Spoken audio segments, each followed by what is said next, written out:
Amazing Grace is a hymn that's recognizable to almost everyone, Christian or not. It's often understood as a fairly all-purpose, hopeful song. But while it undoubtedly has its universal message, its origins are much more complex. Some of you may already know the story, for in America, while Amazing Grace became a popular anthem of the civil rights movement, its original text was written by a former British slave trader. John Newton was an Englishman who lived from 1725 through 1807. And as a young man, he sailed to Africa many times and brought black people to Jamaica, where he sold them as slaves. One day, his ship nearly sank in a storm. Newton prayed to be saved, and the ship and its crew survived. From that time, he began to pray regularly. And then he began to treat his human cargo better. But it wasn't until almost 30 years later that he realized the true evil of slavery, and he gave it up. He ordered his crew to turn the ship around and take back its prisoners back to Africa before returning to England. In his later years, Newton would join forces with a young man named William Wilberforce, a British MP who led the parliamentarian campaign to abolish the slave trade across the entire British Empire. The work together culminated in the Slave Trade Act of 1807, the year Newton would die. But these are the words that are so well known. Amazing grace, how sweet the sound that saved a wretch like me.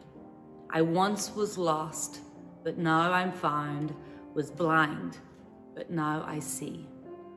'Twas grace that taught my heart to fear, and grace my fears relieved.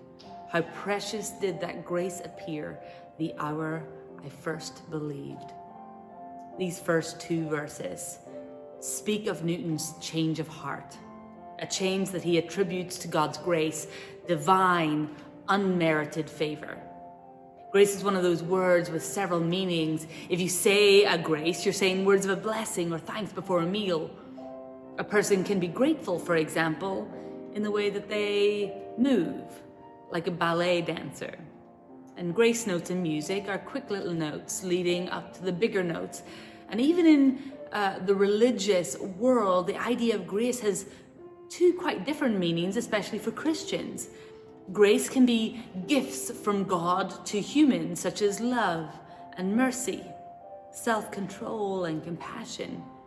It can also mean being free of sin and repenting and asking for God's forgiveness. Newton understood grace to be a gift that God simply gives out of love, and even in spite of the evil he had committed in his past. Grace is given precisely because it is not deserved. The origin of this hymn is difficult, but the power of its words are undeniable and remain impactful even to this day. And even in our continued fight for freedom and equality of all people. Perhaps as you listen and reflect on this beautiful arrangement of Amazing Grace today, you will feel God's favor towards you, or you'll find the strength to extend favor, grace towards another person. For by doing so, you are witnesses to the abundant and amazing grace of God in this world.